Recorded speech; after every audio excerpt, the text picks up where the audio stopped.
Émancipation. Fanfiction Harry Potter. Par le studio Kali Records. Catégorie Boys Love. Couple phare Harry Potter et Severus Snape.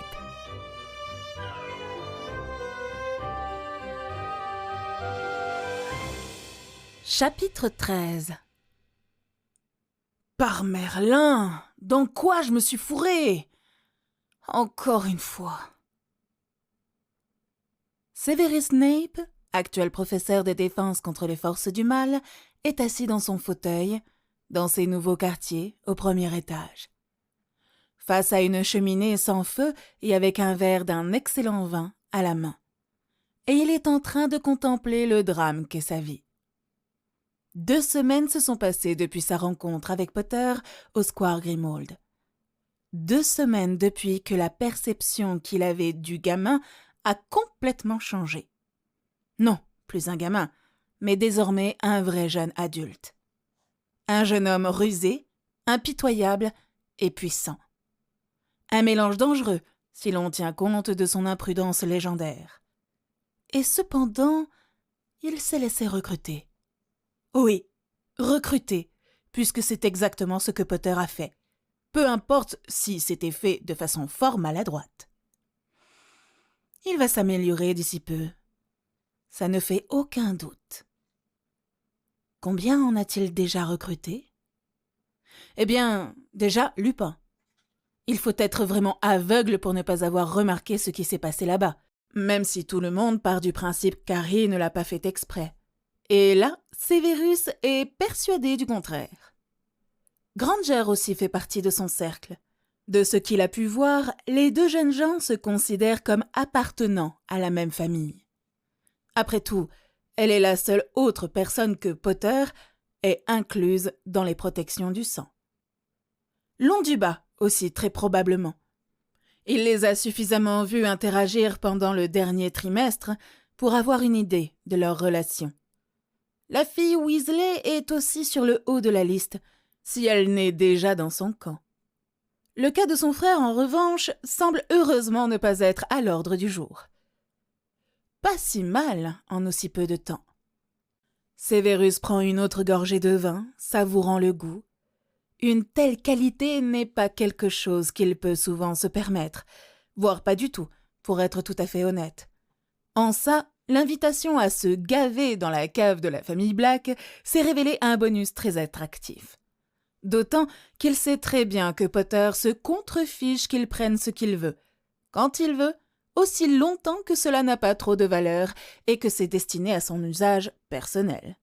Excepté, bien entendu, la 12aine de bouteilles promises qui constitue un acompte pour ses services, et qu'il a mis en sûreté dans sa voûte à Gringotts. Pas pour longtemps, toutefois, puisque 2 jours après les avoir ajoutés à son inventaire, le gobelin en chef lui a fait une offre d'achat pour une somme conséquente, et que Severus a décidé qu'il valait mieux qu'il accepte.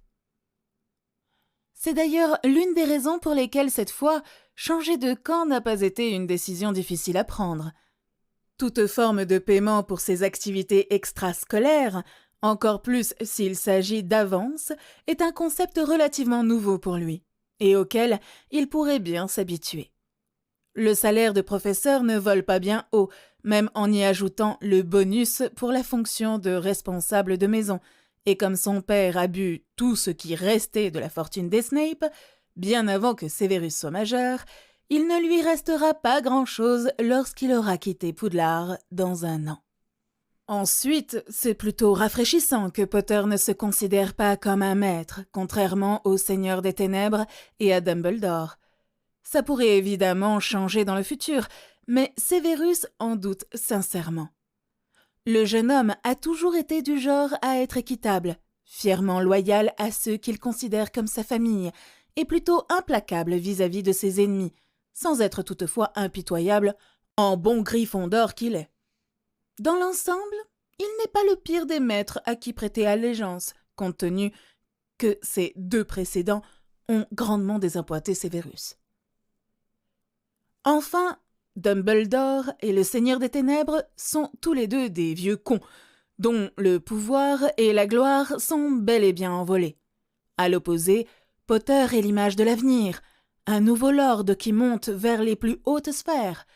N'importe quel serpentard digne de ce nom le choisirait lui, plutôt que les deux autres. Il pourrait orienter ces jeunes serpents vers lui avec plus de succès que s'il s'agissait de Dumbledore, sans compter avec la conscience plus légère. Son verre terminé, il s'apprête à prendre la bouteille, mais elle se trouve hors d'atteinte, ce qui lui fait regretter la petite table de son ancien salon. Trop feignant pour se lever, il l'appelle d'un axio avec précaution pour que le contenu ne se renverse pas. La vérité, c'est qu'il s'ennuie depuis que Slughorn a pris la relève pour brasser les potions destinées à l'infirmerie. En voyant un peu plus loin, et compte tenu qu'il ne possède aucune autre résidence, Severus a transféré son laboratoire privé dans les cachots tout propres du square Grimmauld, et ce, bien avant que le vieux professeur ne pose ses doigts boudinés sur ses affaires. À en juger par son visage déçu, Slughorn avait l'intention de se les approprier, apparemment convaincu que Severus allait simplement les abandonner, partant du principe qu'il n'en aurait plus l'utilité. Il boit une autre gorgée et se penche en arrière, se délectant de la mine de l'autre. Bon sang, pas question! Il a investi des années et un tas de galions pour investir dans les meilleurs équipements et ingrédients sur le marché. Le fait qu'il ne brasse plus régulièrement ne signifie pas qu'il n'est plus un maître en potions. Maintenant qu'il dispose de plus de temps, il pourrait faire de la recherche. Ou pourquoi ne pas réviser ses compétences de combattant en magie sans baguette? Potter pourrait certainement bénéficier d'un peu d'entraînement, surtout une introduction dans les arts sombres. Oui, ça serait parfait. Harry se réveille et s'étire lentement, après quoi il sort sa baguette planquée sous son oreiller et lance à Tempus.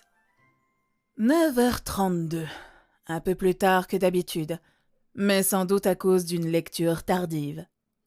Ce livre sur les sorts de détection qu'il a déniché dans la bibliothèque la veille était trop envoûtant pour qu'il s'arrête. Il bouge et se lève, entendant les ronflements de Ron dans le lit à côté du sien.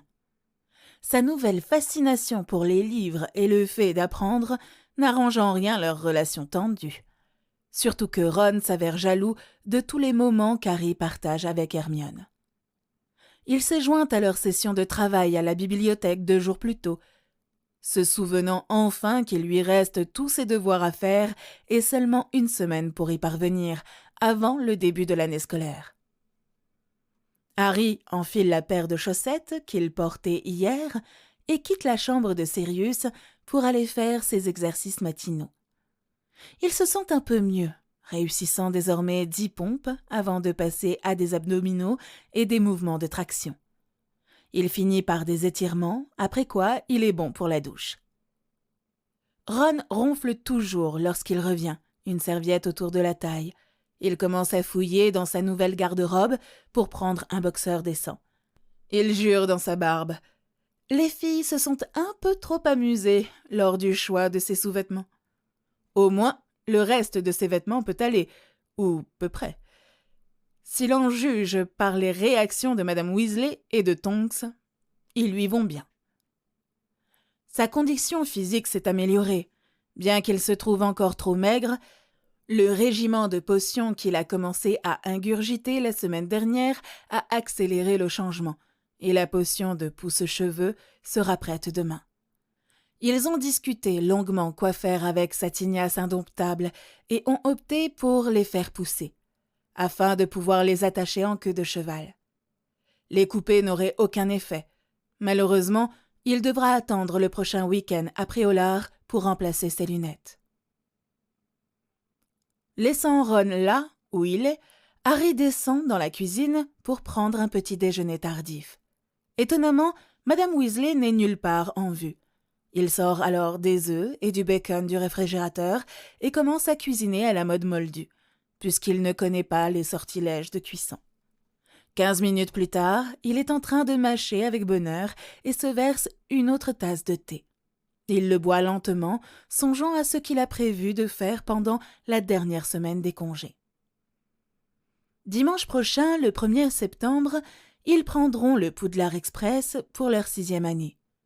Hermione a insisté pour qu'ils lisent les 5 premiers chapitres de tous ces nouveaux ouvrages scolaires et de conserver cette avance pour être capable de se concentrer sur son planning extrascolaire sans que ses notes en souffrent. Ça a du sens, bien sûr, mais avec toutes les choses intéressantes que contient la bibliothèque Black, c'est difficile de ne pas se faire distraire tout le temps. Comme hier, par exemple, il sourit dans sa tasse et la repose pour reprendre un toast et des œufs. Sans compter qu'il est loin d'en avoir terminé avec son exploration de la maison. Parmi d'autres choses, songe-t-il en se souvenant de ne pas oublier le déjeuner aujourd'hui, depuis l'incident avec Snape, il s'emploie à surveiller ses réactions physiques vis-à-vis des gens, et le large assortiment des membres de l'ordre offre une base d'étude parfaite. 3 semaines d'observation lui ont révélé qu'il est attiré par les 2 genres, hommes et femmes, mais seulement d'un certain type. Grand, mince, cheveux sombres, peau pâle et de préférence aux yeux noirs. Il a toutefois remarqué qu'il appréciait les voix profondes et masculines plus que les voix aiguës des femmes. À partir de là, Cho Chang et Severus Snape sont pour lui l'image de la perfection physique de leur genre respectif. Eh bien, c'est bien ma chance. Mon monsieur parfait est loin d'être parfait, mais au moins il est disponible. Du moins, il l'espère qu'il est. Il ne connaît pas les préférences de Snape, c'est sûr, mais il se souvient clairement que Sirius et Remus l'ont plus d'une fois suggéré. Cela mis à part, une relation sexuelle avec un mineur, c'est au minimum 3 mois, au maximum 6 mois, à Azkaban, si aucune contrainte n'a été retenue. Sans compter que les relations non platoniques entre élèves et professeurs sont interdites dans le règlement de l'école.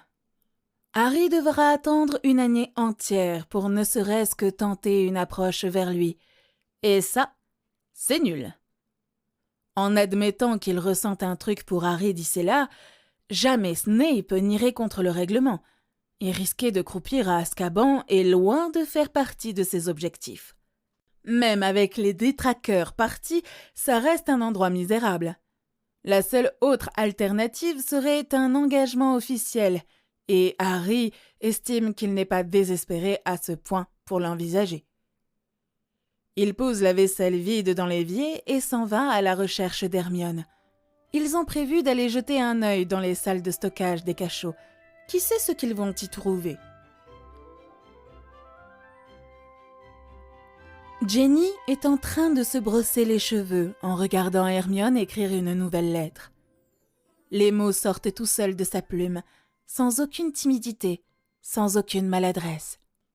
Ce doit être pour son petit ami. À qui d'autre écrirait-elle presque tous les jours?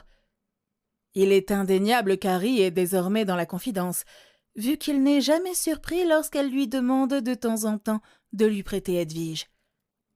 Ces deux-là sont désormais plus proches que jamais, et ils gardent leur secret entre eux, excluant tous les autres. Et Ginny ne peut s'empêcher d'être blessée. L'an passé, c'était génial. La lutte contre Ombrage et ses laquais, de même que contre tu sais qui, les avait liés par l'amitié et une confiance inconditionnelle. De ça, il ne reste rien que des souvenirs aujourd'hui. Parfois, elle a l'impression qu'un mur impénétrable s'est érigé entre eux et qu'il grandit de jour en jour. Elle soupire et éloigne sa brosse. Quelle que soit la raison, c'est forcément en relation avec Dumbledore et Ron, et ça doit être un truc énorme. Si seulement elle savait ce qu'il est arrivé. On est amis pour l'amour de Merlin. On est supposés compter les uns sur les autres. Comment ça a pu changer du jour au lendemain? Peut-être que c'est toujours là, mais qu'ils craignent de l'inclure, pas certain de sa réaction. Ginny l'espère sincèrement. Dans ce cas, ce sera à elle de faire le premier pas. Après tout, ils ne sont pas les seuls à détenir des secrets embarrassants et potentiellement dangereux dans cette maison. Hermione vient de terminer sa lettre et l'enroule, après quoi Elle la scelle et lui lance une batterie de sorts, puis la range dans son tiroir. « Pas confiance en ma discrétion ?» demande Ginny, amusée par le niveau de sécurité pour une simple lettre d'amour. Hermione se tourne vers la rousse et lui sourit timidement.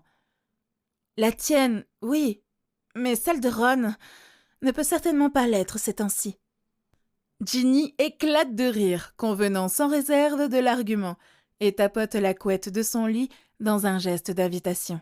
« Viens t'asseoir. Ça fait bien trop longtemps que nous n'avons pas eu une discussion entre filles. Ou de discussion tout court, » fait-elle en soupirant avant de regarder l'autre fille dans les yeux. « Hermione, bon sang, qu'est-ce qu'il nous est arrivé ?» Elle sait que c'est une question piège, mais ne peut retenir sa brusquerie. Elle est fatiguée de ce jeu et a désespérément besoin de réponses. Hermione semble débattre avec elle-même pendant un instant, puis elle prend sa décision en même temps qu'elle prend sa baguette. Elle ferme la porte d'un sort et sécurise habilement la chambre au moyen de plusieurs couches de sortilège de discrétion. Ça ne présage à rien de bon, n'est-ce pas? Ginny se décale pour lui faire une place et elle s'installe confortablement sur le lit. « À quel point es-tu bonne en occlumencie ?» Ginny est déjà interloquée par la question, et elles ont à peine commencé. Non, ça ne présage rien de bon du tout. On m'a enseigné les basiques, juste comme n'importe quel sang pur avant d'aller à l'école.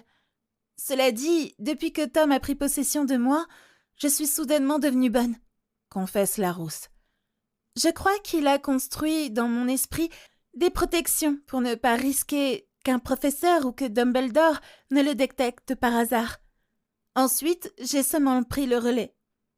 Hermione acquiesce, acceptant la réponse sans insister. Tout ceci ne doit pas quitter cette pièce, Ginny. J'ai besoin de ta parole. Elle implore, en serrant sa baguette. Ginny s'en saisit et, sans hésitation, prête serment. À ce stade, plus aucun retour en arrière n'est possible. Hermione se détend aussitôt. « Eh bien, tu en as mis du temps pour me coincer !» lance-t-elle, ses lèvres pincées en signe d'amusement. « Je t'attendais bien avant. Où est passé le courage des Gryffondors ?» Ginny roule des yeux et sourit à son tour. « Bon, crache le morceau, fillette. Ça me démange de le savoir. » C'est tout simple si tu y réfléchis. Hermione prend un ton grave. Harry et moi en avons assez. Assez des mensonges que tout le monde autour de nous essaye de nous faire avaler de force. Assez des jeux de Dumbledore et de ceux de Voldemort aussi. Et assez d'être des pions ignorants sur l'échiquier qu'ils ont élaboré entre eux depuis bien avant notre naissance. « Ça semble être du lourd », intervient Ginny après avoir considéré les significations et autres conséquences possibles. « Tu veux bien m'éclairer ?» C'est mon intention. Bien qu'il soit difficile de déterminer où cela a commencé, sans compter où cela va finir, explique l'autre sur un ton fatigué. Je suppose que la mort de Sirius est devenue le stimulus décisif dont Harry avait besoin pour ouvrir les yeux et réaliser qu'un truc n'était pas net dans la façon dont Dumbledore gérait les choses. En particulier le concernant, lui et son éducation, à la fois dans le monde sorcier et chez les Moldus. À partir de là, il a commencé à creuser autour de lui, approchant les gens à qui il n'avait jamais parlé et demandant des informations qu'il ne savait pas nécessaires. C'est ainsi que l'étendue des transgressions de Dumbledore a été mise à jour. Et ma fille, tu ne vas pas croire le sang-froid de ce salaud. J'ai eu des doutes quand Harry s'est confié à moi, mais les preuves ne laissent aucune place à la spéculation. Ginny écoute avec avidité, complètement dedans. C'est énorme, en effet. Vraiment, vraiment énorme. Il l'a délibérément laissé dans l'ignorance totale, Jean. Et quand je dis totale, je veux bien dire totale. Sa famille, son statut social, son influence politique, et pas seulement ça. Harry n'a aucune idée de comment est construit le monde magique et comment il fonctionne. L'existence des grandes familles, par exemple, et tout ce qui y a attrait. Il n'a pas été élevé et entraîné pour devenir le chef de sa famille, le laissant à la merci du directeur. Est-ce que tu peux croire que tous les nés de Moldus détiennent plus de connaissances que lui? Cela explique beaucoup de choses en fait. Et étant une sang pure, elle comprend aussi la gravité de ses offenses. Bordel, si seulement ses parents étaient au courant. Et Ron? Demande-t-elle, bien qu'elle ait déjà une idée de la réponse. Ron savait bien sûr pour son ignorance, mais il est évident qu'il a décidé de ne pas le mettre au courant. Ricane Hermione. Je vais le tuer! Comme si elle avait lu ses pensées, Hermione pose une main sur son bras dans un geste d'apaisement. Laisse-le. Il ne vaut pas la peine que ta mère te fera subir. Elle hoche la tête, d'accord sur ce point, puis lâche un soupir avant de la secouer, comme pour éclaircir ses idées. Qu'est-ce que tu vas faire?